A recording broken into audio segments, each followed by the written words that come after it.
Mettre les rattrapages du bac le lendemain des résultats, franchement, c'est super cruel. Tu vas devoir choisir 2 matières que tu vas repasser à l'oral. Quelle est la meilleure façon de s'entraîner à un oral? C'est de pratiquer ton oral. Pour ça, je te conseille de télécharger les cours de tes 2 matières choisies dans cette application et elle va venir te poser plein de questions sur ton cours. Et toi, tu peux lui répondre un petit peu comme le jour du jury, quand il va te poser des questions, quand tu vas devoir répondre.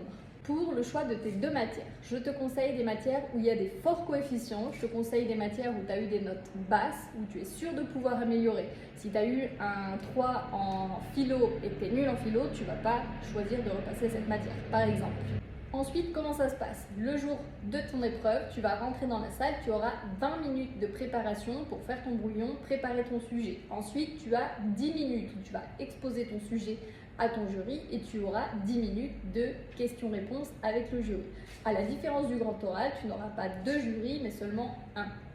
Et rassure-toi, pour les rattrapages, les profs, ils ont vraiment envie de te donner le bac. Ce qu'ils ont envie de voir, c'est plus si tu as essayé de bosser tes rattrapages, si tu as essayé de comprendre, si tu es motivé et que tu essaies de donner le meilleur de toi-même. Ils savent que tu n'as vraiment pas eu beaucoup de temps pour réviser, même si tu aurais pu anticiper. Donc en général, ils sont cool. S'il ne te manque pas beaucoup de points, franchement, une bonne révision et ça va passer tout seul. En tout cas, je te souhaite bonne chance et j'espère que ça va le faire et que tu seras bientôt enfin en vacances.